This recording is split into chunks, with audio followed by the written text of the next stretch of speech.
च मृडय त्वामवस्युराचके यस्य कारुण्यलेशेन सर्वं सर्वत्र सिद्ध्यति संकल्पितं हृदाभीष्टं तं वन्दे जगदीश्वरम् तं वन्दे परमेश्वरम्।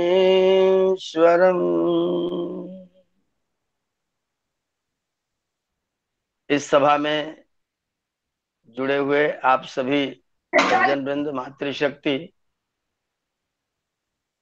कार्यक्रम का बहुत विधिवत, बहुत सुंदर संचालन कर रहे प्रिय अवनीश जी, वैदिक संस्कृति प्रचार न्यास के माध्यम से जो विगत काफी दिनों से आपका यह सत्संग का कार्यक्रम चल रहा है, उसमें जब जैसा अवसर मिलता है मैं भी बीच बीच में जुड़ता हूं और इस मध्य में अनेक विद्वानों से उनके प्रवचनों से मैं भी लाभान्वित हुआ हूं। खुद कल आर्य सुखदेव तपस्वी जी की बात सुन रहे थे। नए लोगों से गीत सुनने का अवसर भी इस माध्यम से हम लोगों को यहाँ पर मिलता है। कल सेतिया जी बड़ा अच्छा भजन सुना रही थी। तो ये सुंदर कार्यक्रम जो प्रचार प्रसार का आपका रात्रिकालीन सत्र का चलता है, ये अभिनंदनीय है, प्रशंसनीय है। मैं इसकी प्रशंसा करता हूँ और आपका धन्यवाद करता हूँ कि आपने सुंदर कार्यक्रम संचालित किया हुआ है। आज मुझे भी अवसर मिला है और यहाँ मेरे कुछ परिचित लोग जो मेरे साथ इस समय कक्षा में बैठ करके कुछ अध्ययन कार्य कर रहे हैं, वो भी इसमें जुड़े हुए हैं। मैं उनको देख पा रहा हूँ, उनको धन्यवाद करता हूँ कि वो लोग रुचिशील हैं और इस कार्यक्रम के साथ में संयुक्त होकर के कुछ अच्छी बातें सुनने का अवसर प्राप्त कर रहे हैं। ईश्वर की स्तुति, ईश्वर की प्रार्थना और ईश्वर की उपासना, ये तीन शब्द हैं और मैं समझता हूं कि इन तीन शब्दों में पूरा का पूरा संसार और पूरा का पूरा अध्यात्म समाहित है। कहने को बहुत छोटे से शब्द हैं और बहुत प्रचलित भी हैं, बहुत प्रसिद्ध भी हैं, लेकिन हमारे यहाँ शब्दों का जो अर्थ होता है वो प्रायः हम लोग कम जानते हैं, या फिर जानते हैं तो जैसा तैसा जानते हैं।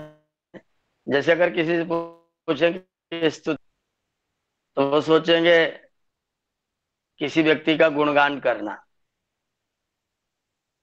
सीधा सा संक्षेप से अर्थ है स्तुति का किसी का गुणगान करना, लेकिन वास्तव में स्तुति का अर्थ केवल गुणगान करना नहीं है।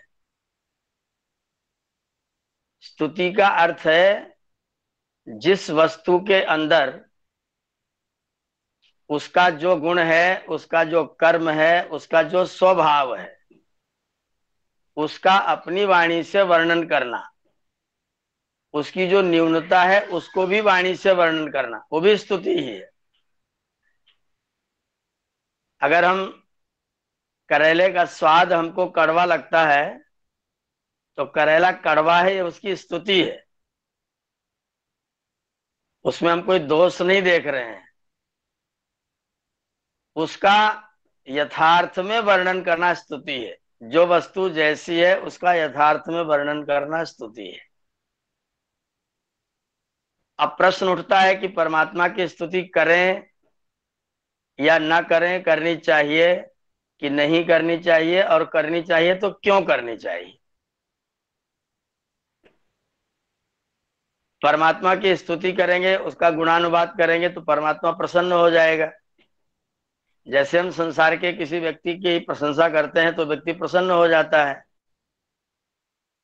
जाता है तो जो मुझे चाहिए या जो होता है वह वस्तु मुझको दे देता है।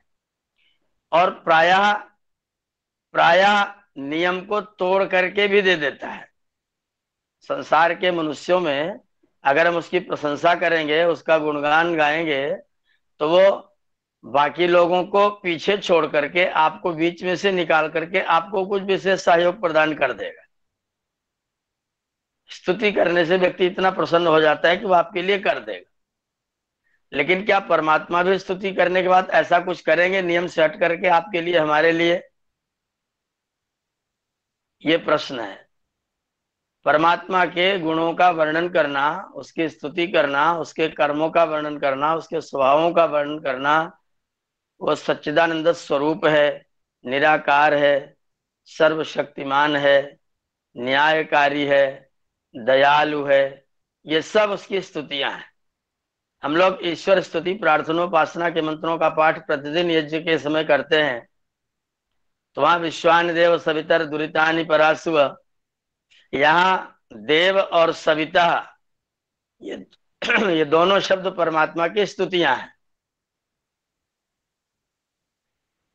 दुरितानि परासुव ये प्रार्थना है, भद्रम आसुव ये प्रार्थना है, कल्याण प्रदान करिए, दुर्गुण दुर्व्यसन दुखों को दूर करिए, ये प्रार्थना है। और देव और सविता परमात्मा की स्तुतियां हैं। ऋषि ने लिखा है कि अगर हम स्तुति करते हैं तो उसका लाभ क्या होता है। तो ऋषि ने कहा कि स्तुति का फल है उस वस्तु के प्रति आपके मन में रुचि का पैदा होना, प्रीति का पैदा होना, प्रेम पैदा हो जाना। अगर आप किसी वस्तु की स्तुति करते हैं तो उस वस्तु के प्रति आपकी लालसा बढ़ जाती है। महर्षि पतंजलि ने योग दर्शन लिखना प्रारंभ किया तो सबसे पहले उन्होंने समाधिपाद लिखा।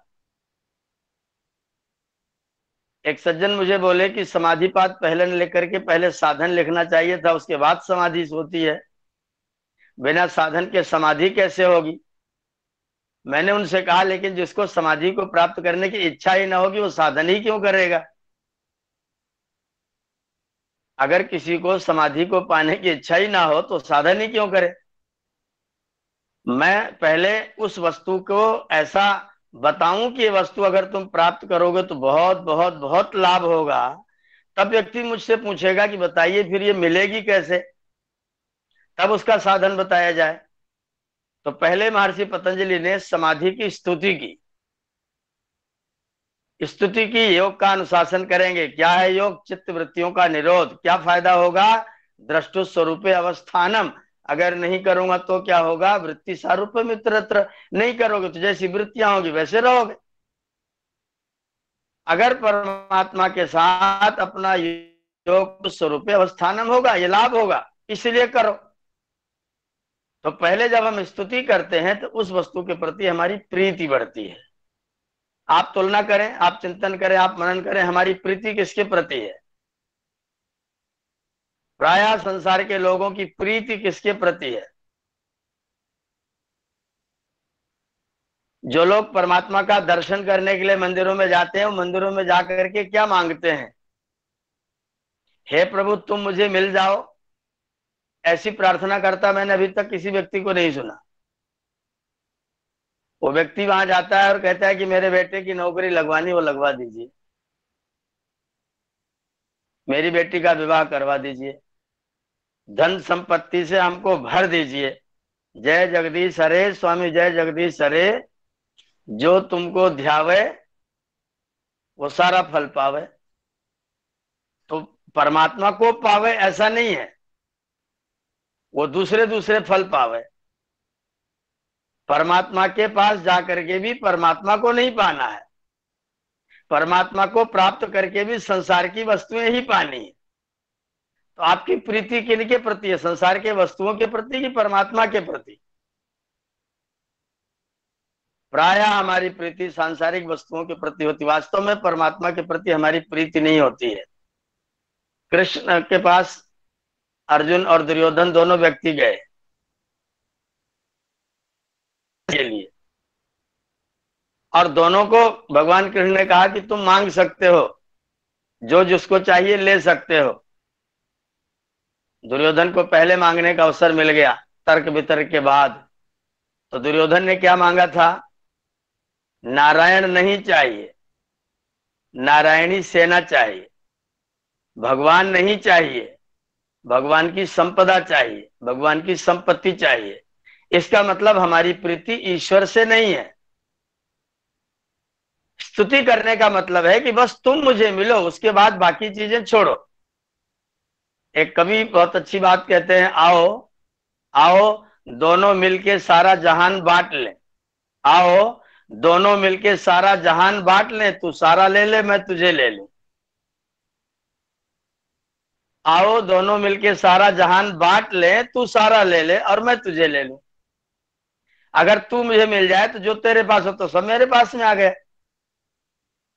तो निश्चय ये करना है कि मेरी प्रीति किस वस्तु से है, मेरी प्रीति प्रभु से है या मेरी प्रीति उसको प्राप्त करके भी संसार की वस्तुओं से ही है।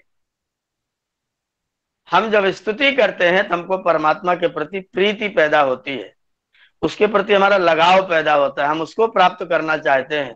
और वास्तव में अगर हमें मानव का जन्म मिला हुआ है तो इसका एकमात्र उद्देश्य प्रभु की प्राप्ति है, उसकी प्रति। इसके अतिरिक्त जितने भी काम हैं, मनीष जी कह रहे थे कि यह परोपकार का समय है। मैं थोड़ा सा निवेदन करूं, कोई परोपकार नहीं करता, कोई भी परोपकार नहीं करता। आप जो कुछ भी करते हैं अपना ही उपकार करते हैं। जब हम दूसरे की सेवा करते हैं तो भी अपना उपकार करते हैं। जब हम दूसरे को दान देते हैं तो भी अपना उपकार करते हैं। इसीलिए मैं तो सोचता हूं किसी को मत कहिए कि परोपकार करो, ये को भैया अपना ही उपकार तो कर ले कम से कम। दूसरों का ना कर, अपना तो कर। जो लोग भ्रष्टाचार करेंगे उसके द्वारा वे लोग कुछ धन कमाएंगे, ये क्या अपना उपकार करते हैं? और यदि आप किसी की सेवा सत्कार करते हैं, किसी को प्रसन्न करते हैं, तो क्या उसकी प्रसन्नता के बाद आपको कुछ नहीं मिलता? अगर हम उसको प्रसन्न करते हैं तो निश्चित तौर पर हम अपना ही उपकार करते हैं। अगर मेरे घर में कोई अतिथि आकर के मेरे हाथ की बनी 2 रोटियां खाता है तो मैं उसके ऊपर कोई उपकार नहीं करता कि उसने मेरी रोटियां खाई, मैंने उसको रोटी खिलाई। उसने मेरा उपकार किया, उसने मेरा उपकार किया, उसमें मेरा उपकार है कि उसने उसका जो मेरे पास में रखा हुआ था उसने आकर के मुझसे प्राप्त कर लिया और मेरी पुण्य की पूंजी में थोड़ी सी वृद्धि करने का अवसर मुझको प्रदान कर दिया। इसलिए मैं उसका बहुत बहुत धन्यवाद करता हूं और इसलिए अतिथि देवो भव कहता हूं। वो अतिथि मेरा देव है क्योंकि वो मेरे ऊपर कृपा करके मेरे पास में आया हुआ है। मैंने उसके ऊपर कोई उपकार नहीं किया, मैंने तो अपना ही उपकार किया है।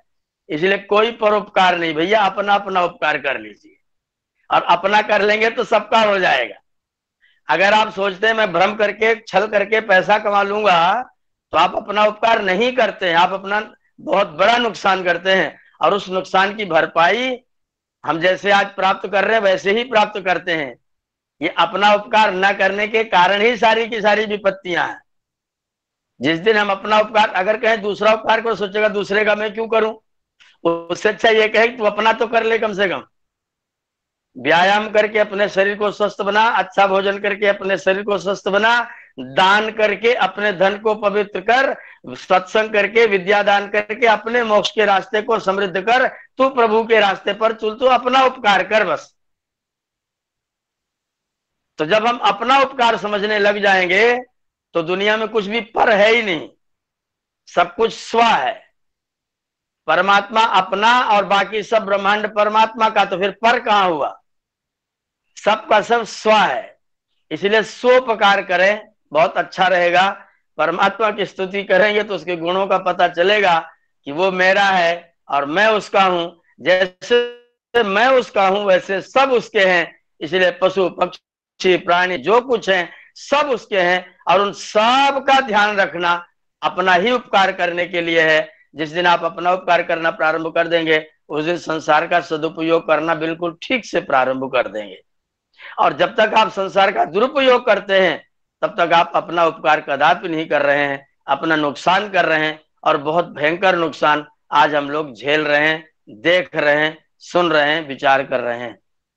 तो परमात्मा की स्तुति करने से, परमात्मा के यथार्थ गुणों को जानने से हमारी उसके प्रति प्रीति होती है और ये निश्चित होता है कि मुझे वस्तु नहीं चाहिए, मुझे संसार नहीं चाहिए, मुझे सामान नहीं चाहिए, मुझे उसकी प्रीति चाहिए, मुझे उसकी शरण चाहिए, मुझे उसका आश्रय चाहिए, मुझे तो बस वो चाहिए और कुछ नहीं चाहिए। वो मिल गया तो यह चेत अवेदित अथ सत्यम अस्ति, नोचेत यह वेदिन महती विनष्टि। अगर यहाँ उसको जान लिया, उसको पा लिया, उसको पहचान लिया तो सत्यम अस्ति, तुम्हारा यहाँ आना यथार्थ है, तुम्हारा यहाँ आना सफल है। अगर तुमने उसको न जाना तो फिर तुम्हारा यहाँ आना भी व्यर्थ ही है, तुम्हारा आना फिर बिल्कुल बेकार है, फिर तुम्हारे आने का कोई अर्थ नहीं, कोई प्रयोजन सिद्ध नहीं होता है। तो हम परमात्मा की स्तुति करें जिससे उसके यथार्थ गुणों को जाने, और उन गुणों को जब जान लें और फिर अपनी कमियों को पहचान लें, मैं कितना कमजोर हूं। आप कल्पना जोड़ते ठीक कर देंगे, 3 दिन में खुद ही ठीक हो जाते हैं, तीसरा चौथा दिन लगता है व्यक्ति चल देता है। और हम लोग शोक सभाएं करते रह जाते हैं, श्रद्धांजलि देते रह जाते हैं। इस समय तो श्रद्धांजलि लिखते लिखते हालात खराब चल रहे हैं, बड़ा टीस होती है, बड़ी वेदना होती है, बड़ी विचित्र स्थिति होती है। विनम्र श्रद्धांजलि लिखते लिखते आज कितना लिखना पड़ रहा है। तो हम कितने कमजोर हैं। जिस दिन ये जान लेंगे उस दिन जो परम शक्तिमान है उसके साथ हमारे प्रार्थना के भाव अपने आप खुल जाएंगे, और फिर हम वास्तव में उससे हम प्रार्थना कर सकेंगे। लोग सोचते प्रार्थना माने मांगना, लेकिन प्रार्थना माने मांगना नहीं है। प्रा और अर्थना 2 शब्द हैं। व्याकरण के दृष्टिकोण से अर्थना जो है वह अर्थगतौ याचने च धातु का ल्युडंत ल्युट प्रत्ययांत रूप है। तो गति के अर्थ में अर्थना है और मांगने के अर्थ में अर्थना है। अर्थना माने मांगना और अर्थना माने मांगने की जो जान गमन और प्राप्ति है उस पद्धति को, उस रास्ते को अपनाना। तो केवल मांगना जो है वो केवल अर्थना है। और परमात्मा से जो व्यक्ति अर्थना करेगा तो बेगिंग होगी, अंग्रेजी की भाषा में बेगिंग है, भीख मांगना है। और जब कोई व्यक्ति आपसे भीख मांगता है तो वो जो चाहता है आप वो नहीं देते हैं, उसे छोटा देने की चेष्टा करते हैं। अगर खुला नहीं होता है, चेंज नहीं होता है तो कह देते हैं कि जाओ आज चेंज नहीं है, फिर देखेंगे। अर्थना में देने वाले की मर्जी चलती है, लेकिन प्रार्थना में देने वाले की मर्जी नहीं होती है। प्रार्थना में तो हम अपना अधिकार ले रहे होते हैं, और जब हम वास्तव में प्रार्थना करते हैं तो फिर देने वाले को देना ही पड़ता है। अर्थना में देने वाले की कोई मजबूरी नहीं है, लेकिन प्रार्थना में तो देने वाले की मजबूरी है, उसे देना ही पड़ता है। अब प्रश्न ये उठता है कि हम प्रार्थना कर रहे हैं कि नहीं कर रहे हैं। प्रार्थना में जो प्रा शब्द है वो पुरुषार्थ का, परिश्रम का द्योतक है, परिश्रम का बोधक है। इसलिए प्रार्थना का अर्थ होगा पूर्ण पुरुषार्थ के उपरांत शक्तिमान व्यक्ति से सहायता की याचना करने को प्रार्थना कहते हैं। पूर्ण पुरुषार्थ के उपरांत अगर आपने पुरुषार्थ नहीं किया है तो फिर आपको प्रार्थना करने का हक हासिल नहीं है। फिर आप अर्थना करेंगे, और अर्थना करेंगे तो देने वाले की मर्जी है, देगा कि ना देगा। चाहेगा तो दे देगा, नहीं चाहेगा तो नहीं देगा। कई बार नहीं देगा, कई बार दे देगा। जब आप पुरुषार्थ करके याचना करेंगे तो देने वाले को आपके पुरुषार्थ के बराबर देना ही पड़ेगा। अगर आपने अपने बैंक में पैसे जमा कर रखे हैं तो आप विड्रॉल फॉर्म भरेंगे तो जितना पैसा मांगेंगे उतना बैंक के लोगों को देना ही पड़ेगा। अगर आपने कुछ जमा ही नहीं किया है और आप पहुंच गए मुझको इतने पैसे चाहिए, तो बैंक वाले कहेंगे आपका खाता कहाँ है? बोले खाता होता तो आपके पास क्यों आते? हम तो आपके पास इसीलिए आए क्योंकि आपके पास पैसा रहता है। तो फिर बैंक वाले गार्ड को बुलाएंगे, कहा इनको ले जाओ, इनको बाहर करके आओ, बैंक से बाहर करके आओ, ये यहाँ खड़े होने के लायक नहीं है। तो प्रश्न ये सोचिए, विचार ये चिंतन ये करिए कि हम अर्थना कर रहे हैं कि प्रार्थना कर रहे हैं। ध्यान रखिएगा, अर्थना में देने वाले की इच्छा है और प्रार्थना में देने वाले की मजबूरी है, उसको देना ही पड़ेगा। अगर हमने पूर्ण पुरुषार्थ पूर्वक अपने जो मेरी कमजोरी है उसको जान करके किसी शक्तिमान से सहायता की याचना यदि हम करते हैं तो उसका नाम होता है प्रार्थना। हम परमात्मा से प्रार्थना करें, केवल अर्थना न करें। मैं पूरी गहराइयों के साथ उसके प्रति पूरा समर्पण करते हुए जब तक मैं अपना पूर्ण पुरुषार्थ नहीं कर लेता हूं तब तक मैं परमात्मा से इस तरह की प्रार्थना नहीं कर सकता हूं जैसी प्रार्थना वेद के मंत्रों में निहित है। आज मैंने अपना व्याख्यान प्रारंभ करने से पहले जो मंत्र बोला था, इमम में वरुण श्रुधि, हे वरुण, हे वरुण, इमम में हवम श्रुधि, हे वरुण, आप मेरी पुकार को, आप मेरी आवाज को सुनो। अद्याच मृडय, और आज ही सुखी करो। अद्याच मृडय, सुखी करो, ऐसा कौन कह सकता है? करो, ऐसी शर्त कौन लगा सकता है? ऐसे आत्मविश्वास के साथ कौन बोल सकता है?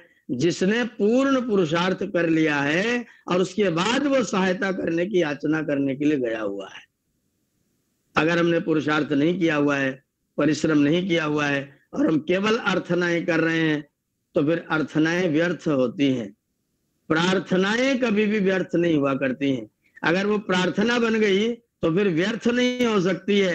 अर्थ होगा तो भी अर्थ हो सकता है, अर्थना होगी तो भी अर्थना हो सकती है, लेकिन यदि वो प्रार्थना बन गई भी जा नहीं सकती है। तो आप अपनी योग्यता को पहचाने, हम अपनी व्यवस्था को देखें कि क्या हम वास्तव में प्रार्थना कर रहे हैं, क्या हमने परमात्मा को अपने आप को समर्पित कर दिया है, क्या हम उसके सच्चे अर्थों में पुत्र बन गए हैं, क्या हम उसकी आज्ञाओं का पालन कर रहे हैं, क्या उसने जैसा निर्देश दिया है हम उन निर्देशों का पालन करते हैं। अगर हम उन निर्देशों का पालन नहीं करते हैं तो फिर हम जो कुछ भी करते हैं वो हमारी अर्थना होती है और अर्थनाएं फिर बाद में व्यर्थ हो जाया करती हैं। जो ईश्वर का आदेश है, जो ईश्वर का संदेश है, जो मनुष्य उसके अनुसार अपने जीवन को व्यतीत करता है, प्रार्थनाएं मुख से नहीं की जाती हैं, प्रार्थनाएं हृदय से की जाती हैं, प्रार्थनाएं अंतःकरण से की जाती हैं। और वो तभी अंतःकरण से ठीक प्रार्थनाएं निकलती हैं जब हम उस तरह का पुरुषार्थ पूर्ण कर चुके होते हैं। घर में हम देखते हैं माँ को बहुत काम रहता है, माता को बहुत काम रहता है, वो पूरे घर में दौड़ दौड़ के काम करती रहती है। बच्चे को दूध की इच्छा होती है, बच्चा माँ से दूध पाना चाहता है। अब माँ जहां जाती है, बच्चा भी केवल 6 महीने का है, खड़े होके चल नहीं पाता है, बैठे बैठे चलता है, घुटनों के बल चलता है। माँ जा रही इस कमरे में, पीछे पीछे वहां पहुंच गया, फिर माँ दूसरे कमरे में पहुंची, वो पीछे पीछे वहां पहुंच गया। माँ रसोई में पहुंच गई, ये पीछे पीछे वहां पहुंच गया। माँ रसोई में अपना काम कर रही है, ये धीरे से माँ के पास पहुंचता है, उसकी धोती पकड़ता पकड़ता घुटने तक पहुंचता पहुंचता ऊपर पहुंच जाता है। जब वो ऊपर पहुंच जाता है तो फिर रोता है, और जब वो रोता है और जब उसके आंखों से मोती ढलकते हुए माँ देखती है तो माँ अपने उस बच्चे को, उसके पुरुषार्थ को देखते हुए तुरंत अपने ऊपर अपनी गोद में लेती है और फिर उसके बाद जो उसकी इच्छा होती है, उसका जो स्तन्यपान कराना होता है, वो माँ कराती है। तो माँ अपने बच्चे के पुरुषार्थ को देख करके, जो बच्चा उसके पीछे पीछे टहल रहा है उसको देख करके माँ अपनी कृपा उसके ऊपर करती है।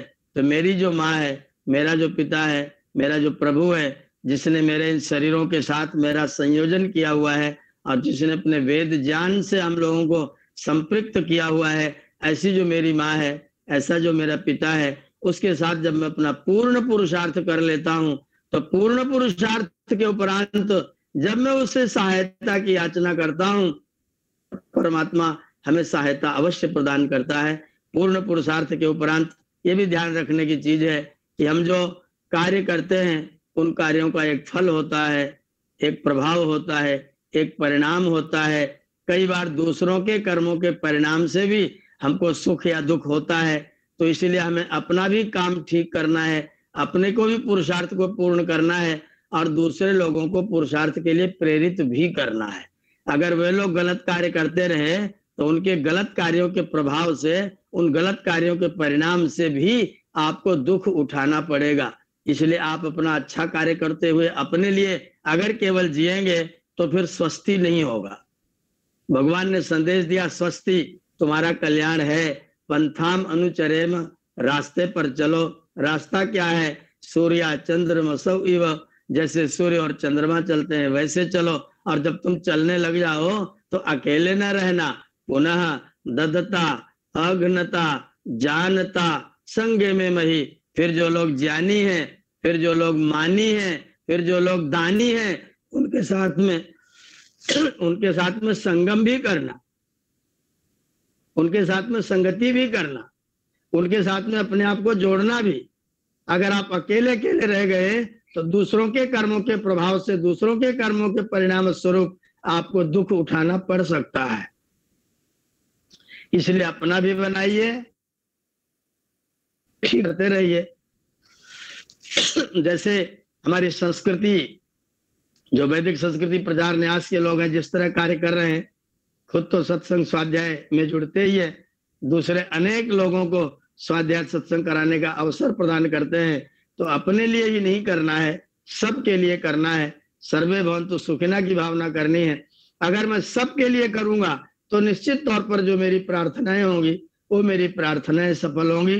मेरा पूर्ण पुरुषार्थ व्यक्तिगत मेरे लिए, मेरा पूर्ण पुरुषार्थ मेरे अपने परिवार के लिए, मेरा पूर्ण पुरुषार्थ मेरे समाज के लिए भी। अगर मैंने अपने समाज के लिए, अपने राष्ट्र के लिए अपना पुरुषार्थ नहीं किया है तो राष्ट्र में होने वाले जो अकारण होंगे, अकार्य होंगे, उनके परिणाम स्वरूप भी हमको दुख भोगना पड़ेगा। इसलिए अपने लिए व्यक्तिगत तौर पर भी करना है, परिवार के लिए भी अपने कर्तव्यों को निर्वहन करना है, और अपने समाज के प्रति भी अपने दायित्व का निर्वहन करना है। जब आप तीनों स्तरों पर अपने आप को पूर्ण पुरुषार्थ से जोड़ देते हैं, उसके बाद में फिर परमात्मा से प्रार्थना करते हैं, प्रभु से प्रार्थना करते हैं, तब हमारी वो प्रार्थनाएं सफल हुआ करती हैं। अन्यथा हम केवल अर्थनाएं करते हैं और अर्थनाओं के व्यर्थ होने का खतरा ज्यादा बना रहता है। इसलिए मेरी अर्थनाएं बेगिंग न रह जाए, भिक्षाटन न रह जाए, भिक्षा मात्र न रह जाए, बल्कि परिणाम आकर के निकले और आकर के मुझको मिले, ऐसी मेरी प्रार्थना हो। अगर मैं परमात्मा के गुणों का गान करता हूँ, उसकी स्तुति करता हूँ और उसके प्रति मेरी प्रीति पैदा हो जाती है, तो मैं पुरुषार्थ करता हूँ, और पुरुषार्थ के उपरांत फिर सहायता की याचना जब मैं परमात्मा से करता हूँ, प्रार्थनाएं करता हूँ, तब वो परमात्मा मुझको अपना बनाता है, मुझे अपना सामीप्य प्रदान करता है, मुझको अपना आश्रय प्रदान करता है, मेरे ऊपर अपनी कृपा करता है, और मैं उसके उप बैठ जाता हूँ। उप माने समीप में, आसना माने बैठ जाना, फिर मैं उसके उप बैठ जाता हूँ, फिर मैं उसके समीप बैठ जाता हूँ। और ध्यान रखिएगा, उपासना करने का मतलब होता है उपास्य के गुण उपासक में आए। उपास्य के जो गुण कर्म और स्वभाव हैं, वे गुण कर्म स्वभाव उपासक के जीवन में घटित हो जाए, इस घटित हो जाने का नाम उपासना है। उपासना करने की वस्तु नहीं है, उपासना घट जाने की, उपासना हो जाने की वस्तु है।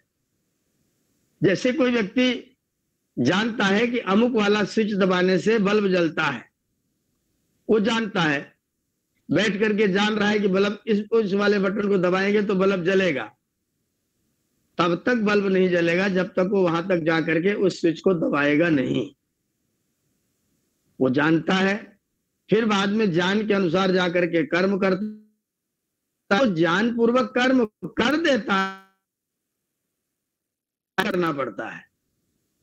इसलिए जो व्यक्ति स्तुति और प्रार्थना को ठीक से समझ लेता और ठीक से करना प्रारंभ कर देता है, उस व्यक्ति को फिर उपासना करनी नहीं पड़ती है, उपासना हो जाती है। अगर मैं पूरी गहराई से, अपने हृदय की पूरी गहराइयों से परमात्मा के गुणों को अनुभव करता हूं, परमात्मा के गुणों को जानता हूं, उसके कर्मों को जानता हूं, उसके स्वभावों को जानता हूं, और उसके बाद पूर्ण पुरुषार्थ करके और उससे अपनी जब प्रार्थनाएं करता हूं, तब मेरा उसका नैकट्य स्वाभाविक रूप से सिद्ध हो जाता है और मेरे अंदर उपासना घटित हो जाती है। परिणाम क्या होता है? मेरे जीवन के व्यवहार में ऐश्वर्य आ जाता है, ईश्वर के गुण आ जाते हैं। ईश्वर के गुण है न्याय प्रियता, उसका गुण है दयालुता, उसका गुण है सहानुभूति, उसका गुण है तप। वो सब का सब उसके जो गुण होते हैं वे मेरे जीवन के अंदर समाहित हो जाते हैं, वे मेरे जीवन के अंदर आ जाते हैं। ईश्वर के गुणों को अपने जीवन के अंदर स्वीकार कर लेना ही उपासना है। बैठ करके आंखें बंद करके जप करना उपासना नहीं है। उपासना का मतलब है ईश्वर के गुण मेरे जीवन के अंदर समाहित हो जाएं। अगर वो उपकार करता है तो मैं भी उपकारी बन जाऊं। अगर वो न्यायकारी है तो मेरे जीवन में भी न्याय का पदार्पण हो जाए। अगर वो दयालु है तो मैं भी दया कर सकूं। वृक्षों में, वनस्पतियों में, छोटे छोटे कीट पतंगों में, जितने भी पशु पक्षी प्राणी हैं, सब में परमात्मा की सत्ता और शक्ति विद्यमान है। वो प्रभु ही उन सब प्राणियों में विद्यमान है। उनके प्रति जब मेरे मन में दया का सागर उमड़ता है तब मैं सच्चे अर्थों में उपासक बन जाता हूं। अगर मैं उनके प्रति कृतज्ञ नहीं हूं, अगर मैं उनके प्रति कृतज्ञ हूं, अगर मैं अपनी धरती माता के प्रति कृतज्ञ हूं, अगर मैं वृक्ष वनस्पतियों को कुछ नहीं समझता, अगर मैं खुद अपने ही माता पिता को कुछ नहीं समझता, अगर मैं अपने घर आए अतिथियों का ठीक से स्वागत सम्मान नहीं कर पाता, जिस प्रभु ने, परमात्मा ने मुझको सुंदर श्रेष्ठ वाणी दी है, इस वाणी से मैं किसी को सुख नहीं पहुंचा पाता, जो परमात्मा ने मुझको हाथ दिया है, इन हाथों से अगर मैं किसी के दुखों का हनन नहीं कर पाता तो फिर मैं उपासना नहीं करता। मैं उपासना करता हूं, इसका मतलब है मैं ईश्वर के गुणों को अपने जीवन की चर्या में धारण करता हूं। मैं ईश्वर के गुणों को अपने पूरे के पूरे जीवन के आचरण का विषय बना लेता हूं, तब मैं वास्तव में ईश्वर की उपासना करता हूं। तो उपासना का मतलब है अपने जीवन के व्यवहार में ईश्वरीय गुणों को धारण कर लेना। जब मैं ईश्वरीय गुणों को अपने जीवन के व्यवहार में धारण करता हूं, मेरे जीवन में उपासना घटती है और फिर ईश्वर का उपासक कभी दुखी नहीं हो सकता, कभी परेशान नहीं हो सकता, कभी संकट में नहीं आ सकता। जो ईश्वर का उपासक है वो सदैव आनंद में रहता है। परिस्थितियां बनती बिगड़ती रहती हैं, संसार में अनेक तरह की परिस्थितियां, लेकिन जो ईश्वर का उपासक, उसको परिस्थितियां फिर कभी प्रभावित नहीं कर सकती हैं। परिस्थितियां बदलती रहती हैं उसके लिए, और वो उन परिस्थितियों को अपनी सीढ़ी बना लेता है। हिम्मते मत हार, गिरकर ए मुसाफिर, मुश्किलें इंसान को चलना सिखाती हैं। वो उन मुश्किलों को सोपान बनाता है, मुश्किलों को सीढ़ी बनाता है, और सीढ़ी बना करके उन्हीं के रास्ते से, मुश्किलों के रास्ते से होते हुए वो अपनी मंजिल की ओर को चला जाता है, जो ईश्वर का उपासक होता है। तो हम ईश्वर की स्तुति, ईश्वर से प्रार्थना और उसके गुणों को अपने जीवन में धारण करने का प्रयत्न, उसकी उपासना किया करें, और ये उपासना हमारे जीवन के व्यवहार का अंग बन जाए। इन शब्दों के साथ आप सबका बहुत बहुत धन्यवाद। प्रिय अवनीश जी ने जो अवसर प्रदान किया है, मैं उनका साधुवाद करूंगा। और जो भी लोग इस कार्यक्रम में जुड़े हैं, मेरे मोबाइल पर लगभग 85 लोग जुड़े हुए दृष्टिगोचर हो रहे हैं। आप सब लोगों को मैं नमस्कार, अभिवादन करता हुआ इस समय के लिए अपनी वाणी को विराम दे रहा हूं। सबका बहुत बहुत धन्यवाद, अभिनंदन और आभार। ओम शम। आचार्य जी का बहुत बहुत धन्यवाद। नमस्ते। ओम। पूज्य आचार्य जी का मैं हृदय से बहुत धन्यवाद ज्ञापित करता हूं। आपने बड़े ही विस्तृत विषय को, इस विषय की यदि बात करें तो ईश्वर की स्तुति, प्रार्थना, उपासना, इस विषय पर तो कई दिनों तक भी यदि आचार्य जी बोले तो भी कम पड़ जाएगा, और हम सभी श्रोता लोग बड़े ही मग्न होकर के उसको सुनते रहें।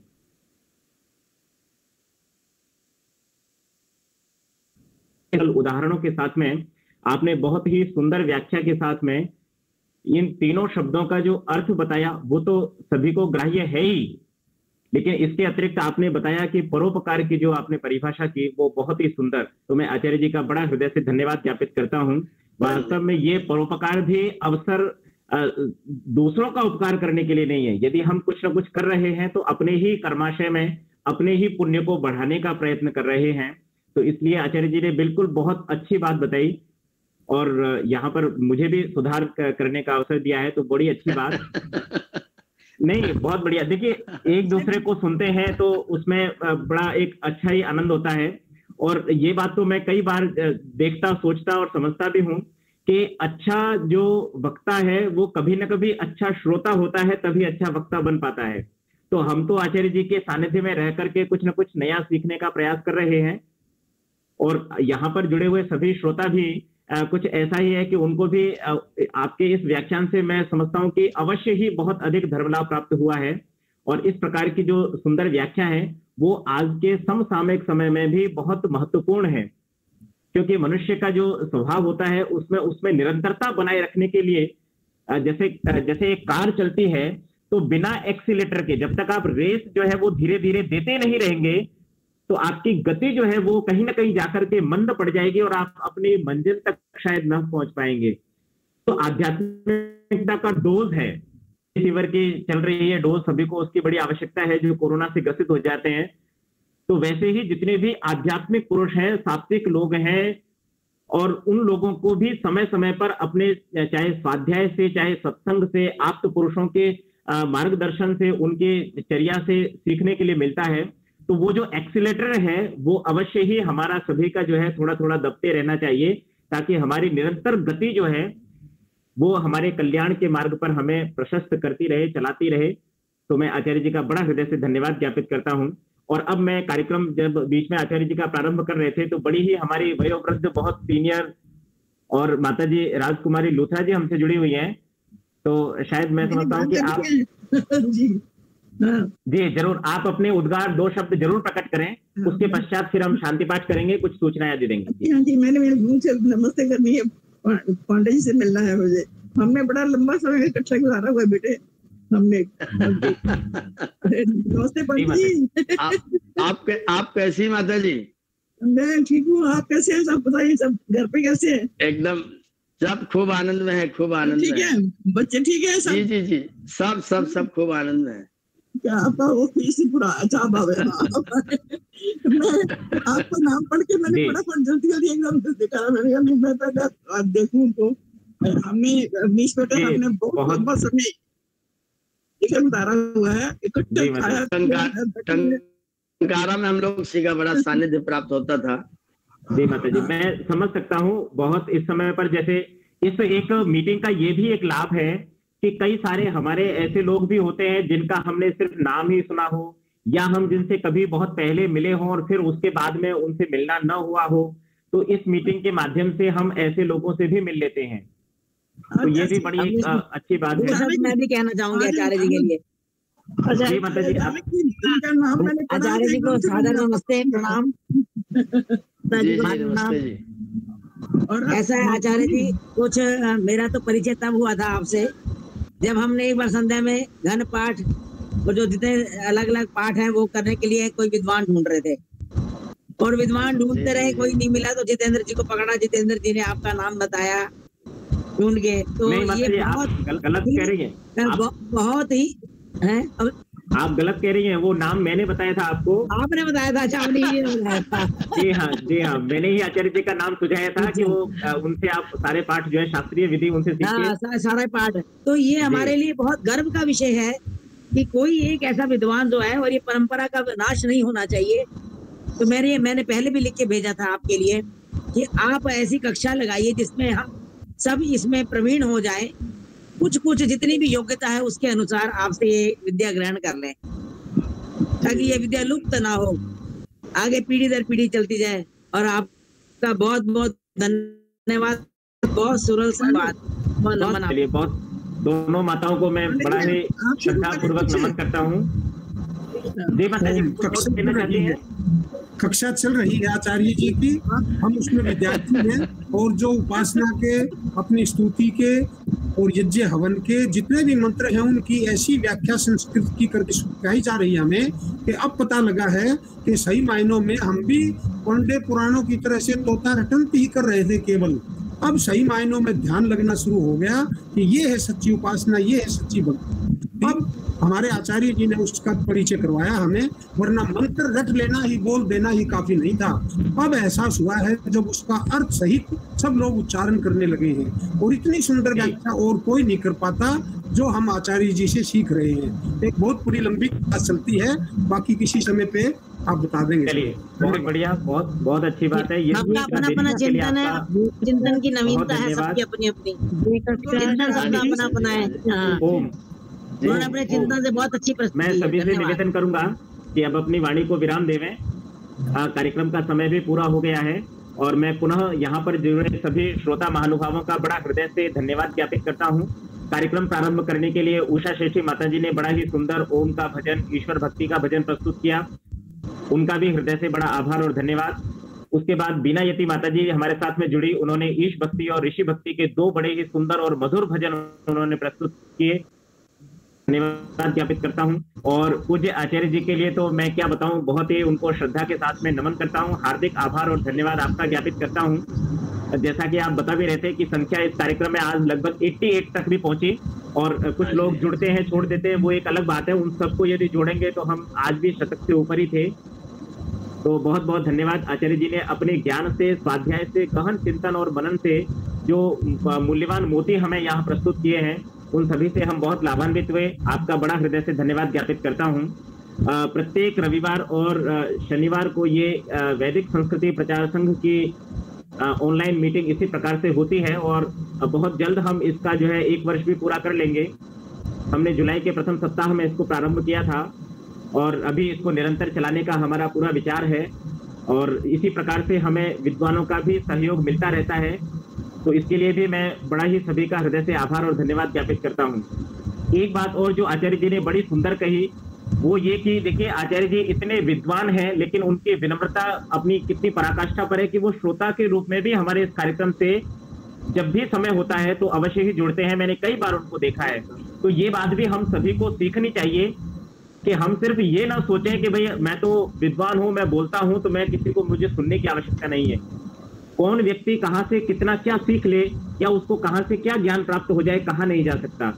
तो हमें अच्छे श्रोता भी बनना चाहिए। तो ये आचार्य जी से बड़ी प्रेरणा हम सभी को यहाँ पर मिलती है। तो बहुत हार्दिक आभार और धन्यवाद ज्ञापित करता हूँ। साथ में हम आज के इस सत्र का समापन करेंगे। ईश्वर से मैं प्रार्थना करूंगा कि आप सभी सकुशल परिवार सहित स्वस्थ रहें, प्रसन्न रहें, आनंद में रहें, और ये जो महामारी है इसका समय भी बड़ा ही जल्दी बीत जाए। और आचार्य जी ने प्रार्थना बड़ी बढ़िया बताई, सर्वे भवन्तु सुखिनः, सभी लोग सुखी हो जाएं, और इस बीमारी का जो समय है इससे हम सभी लोग सकुशल निकल जाएं। ऐसी प्रार्थना के साथ में आइए अब शांति पाठ करके आज के इस सत्र का हम समापन करेंगे। अवीश जी बहुत बहुत धन्यवाद आपका। ओम जी माता जी। ओम द्यौ शांतिरन्तरिक्षं शांतिः पृथिवी शान्तिरापः शान्तिरोषधयः शान्तिः वनस्पतयः शान्तिर्विश्वे देवाः शान्तिर्ब्रह्म शान्ति सर्वं शान्ति शान्तिरेव शान्ति सामा शान्तिरेधि। ओम शांति शांति शांति। जो बोले सो अभय, वैदिक धर्म की जय हो। मर्यादा पुरुषोत्तम महाराज श्री रामचंद्र जी की जय हो। योगीराज महाराज श्री कृष्णचंद्र जी की जय हो। वेदोद्धारक जगत गुरु महर्षि दयानंद सरस्वती की जय हो। भारत माता की जय हो। जय पालन हो, अमर रहे, वेद की ज्योति जलती रहे, ओम का झंडा ऊंचा रहे, प्रणव ध्वनि।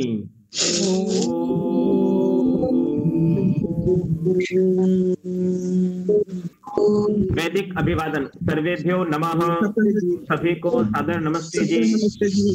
नमस्ते माता जी, आपका नंबर